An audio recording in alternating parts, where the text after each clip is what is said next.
Hi, I'm Rich Rubino. You're watching More Than a Hobby series. Welcome to our Brazilian Jiu-Jitsu at the Pit Gym. This is my story.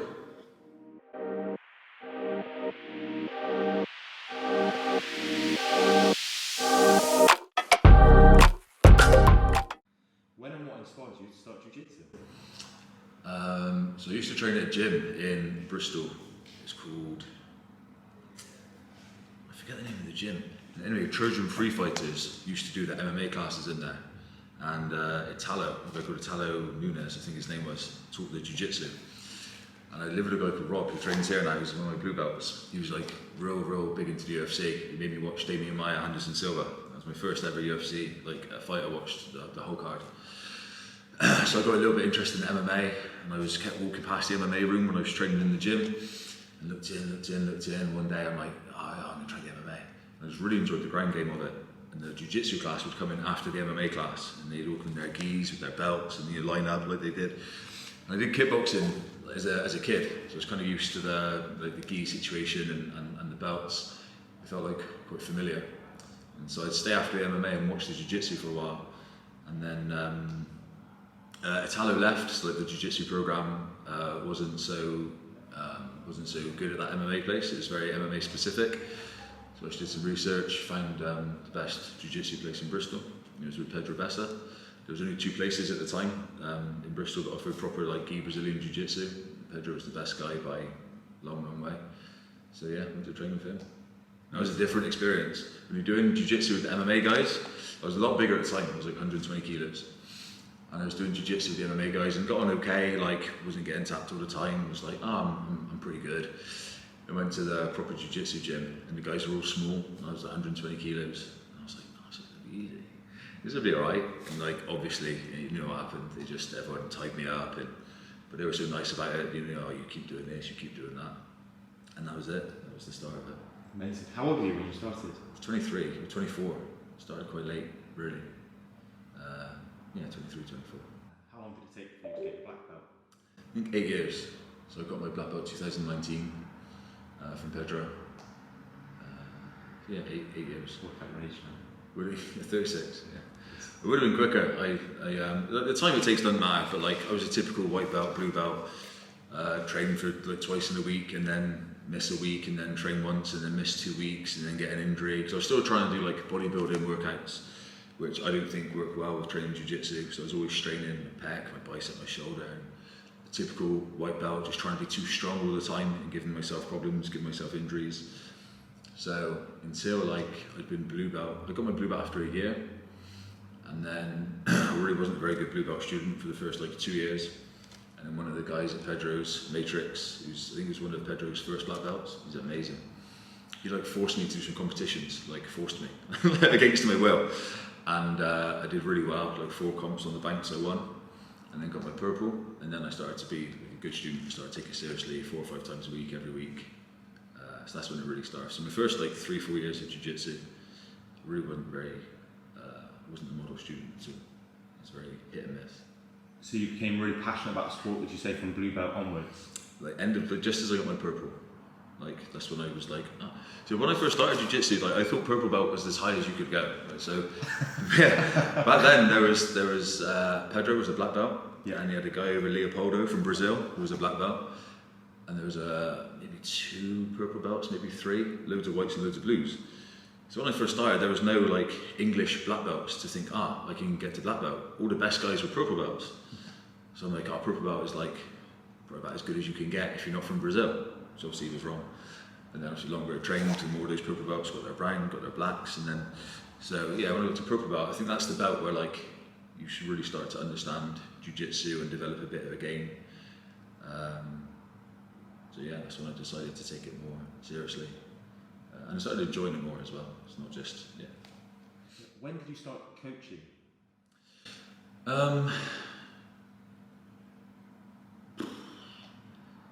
Sometimes at purple belt, I would get, so the gym was quite far away, Pedro's gym was quite far away.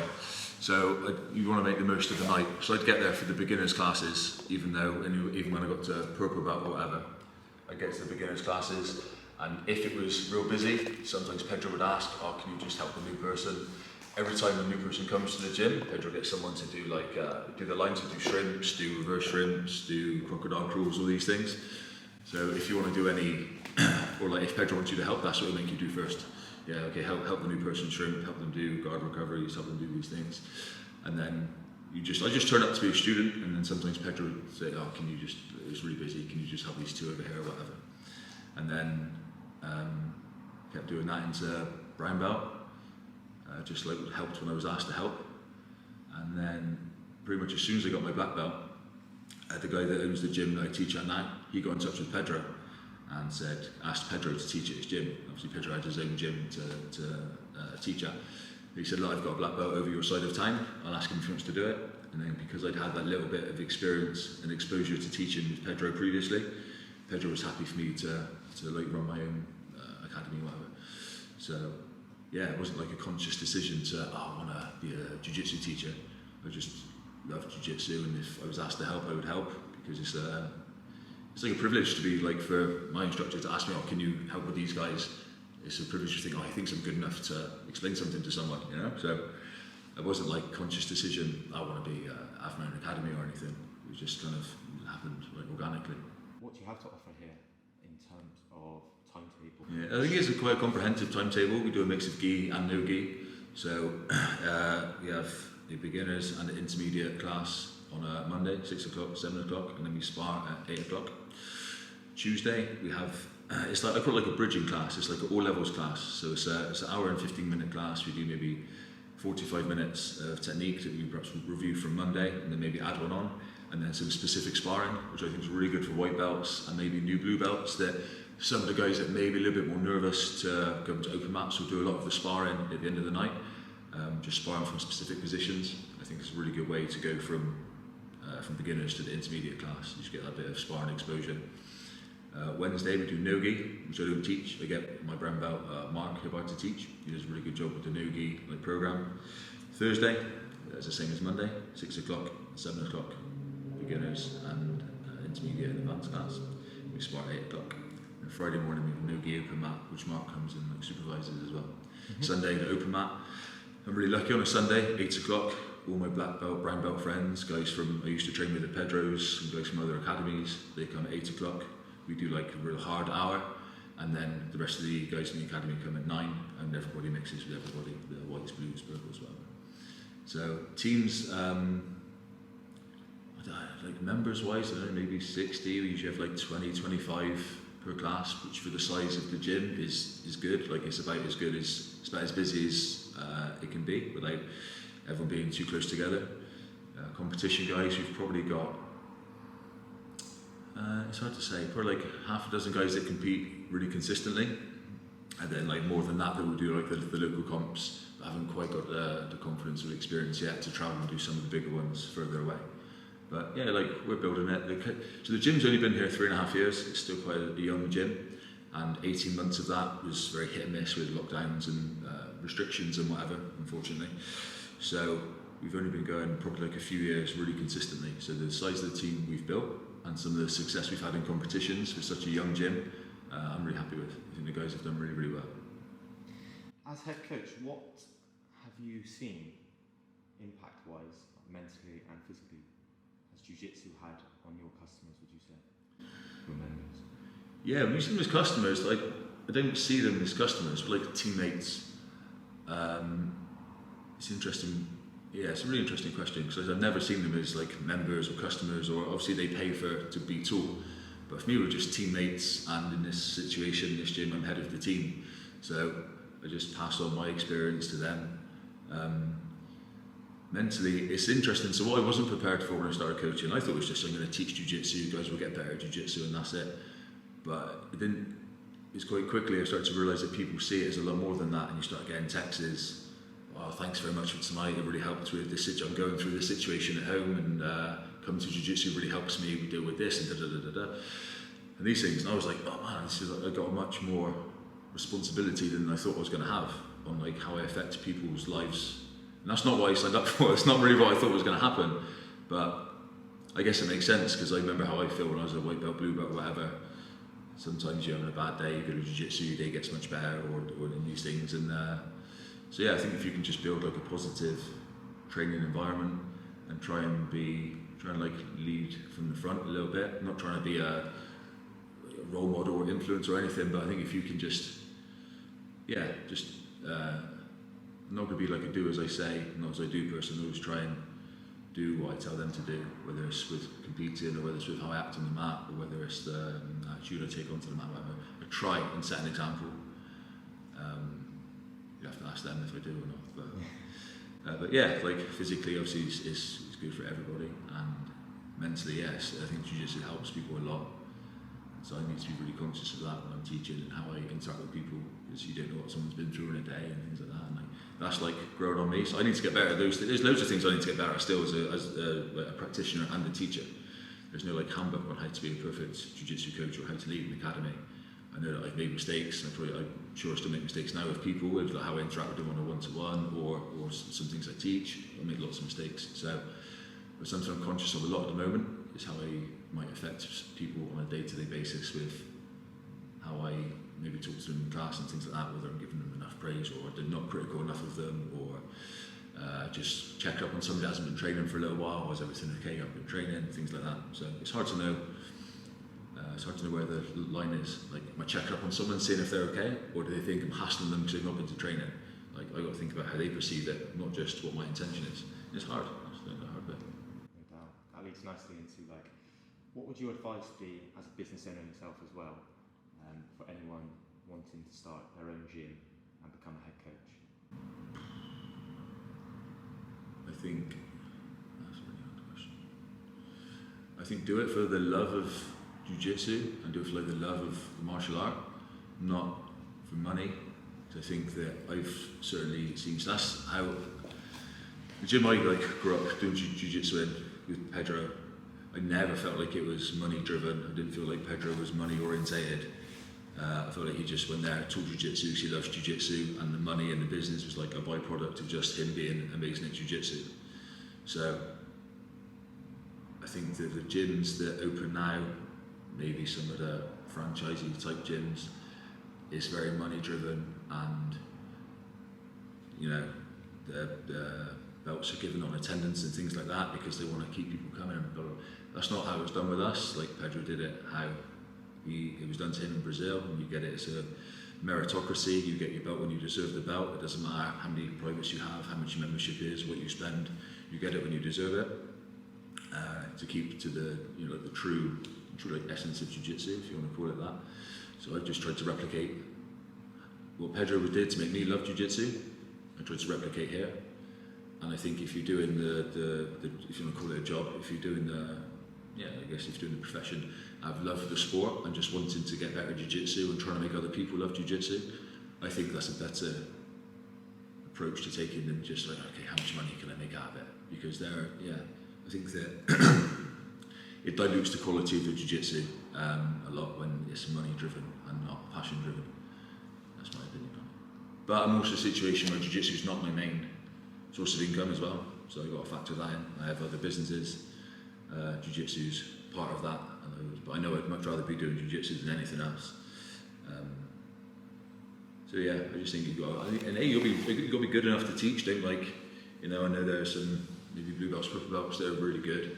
I think be a really good student before you try and be a teacher. I know some people like blue belts, they just go, I want to be a teacher one day. And it's like, you need to focus on yourself and your jiu-jitsu before you think about trying to pass it on. That's my opinion. Or I'm sure there are some amazing purple belt coaches. I'm not talking badly about anybody, but I think to be a student for as long as you can, learn as much as you can. So the more you learn, the more you can then pass on, I think. What would you say your greatest achievement in the sport is today? One you're most proud of? I guess winning the Euros is like the first one that jumps out, 2017. I hadn't competed for 2 years before I did it, and I only did it because somebody said I wasn't going to do it. I was talking about signing up and doing it, and I got like a little injury in training, hurt my quad, and I was walking back to the car with somebody, and I said, I was going to do the Euros, and it's Tad, if he's watching, right? He was like, you were never going to sign up and do the Euros. So I went in and signed up that night, had an injury, and I was like, forget him, he didn't know what he's on about, and I signed up and did it. So a group of us went over. It was me, Pedro, a few other guys, and won the Euros that year. It was so cool because Pedro was in my corner, Tellez was in my corner, and then I got my brown belt on the podium. So it was really, really cool, like winning with your teammates there, coach there, Tellez was there as well, head of 9-9. That was really, really cool. So that was, up to now, probably my biggest achievement. Although I just competed at the Euros, just gone, and I got to the quarter-final and lost. That really sucked. But I hadn't competed for 6 years, and just I had a lot of anxiety going into it because I'd not competed for so long. I'd not competed at Black Belt, and the Euros is obviously a huge comp. But my preparation for it was really good, and then just stepping on the mats at Black Belt on a stage that big was really, really cool. So I was proud of myself for putting myself out there and doing it, and that was, I went because I wanted to go and win, and I thought I could have done better than I did. It's like unfortunate how it panned out. But I also wanted to set an example because I was trying to encourage the guys here to compete, because a lot of them haven't seen me compete. I did a lot of my competing before I opened this gym. Started teaching at this gym, So, again, like I said earlier, I don't want to be like, do as I say, not as I do, and I try and encourage them to compete and encourage them, but they haven't seen me do it. So I'm like, you know what, they have to see me do it, and if I'm going to compete, I'm going to do it the biggest one I can to show them that it doesn't matter. Like, let's just go and compete, go and put yourself out there. There's nothing that bad can happen. So I was proud of that as well, even though the result I'm not proud of. I'm not like it's the taking part that counts type person. I lost in the quarter final. It sucked. I was one fight away from being on the podium. But I'm proud of the preparation I had for it. I'm proud that after 6 years, I forced myself to do it and went through with it. And then I'm proud of the impact I've had on growing the academy here as well. That's I think these are the three things.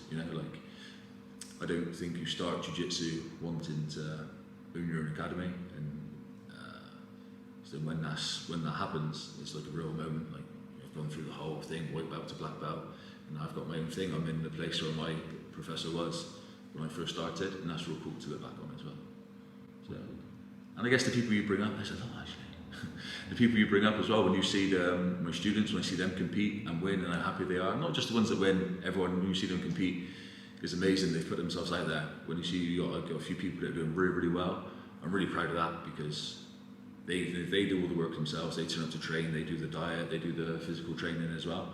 But any positive impact I can have on their jiu-jitsu, which help them fulfill their goals, then I'm proud of that as well, because as a teacher, you've got to be a lot less selfish and focus a lot more on the students than you do yourself if you want them to do well.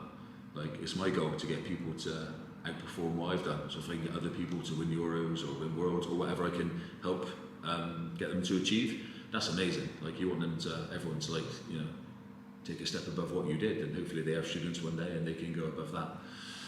So I've got a few students at the moment that are performing really, really well, doing winning some really big competitions, and so I'm proud of anything that I've done. It's been a positive impact on them. I'm proud of, because it's my goal that they enjoy jiu-jitsu and are successful. Your heritage jiu-jitsu, who do you come under? Let me check. I got on my phone, right? The whole lineage. Let me check. So I got my black belt from Pedro Bessa. Pedro was one of the first guys to come over to the UK.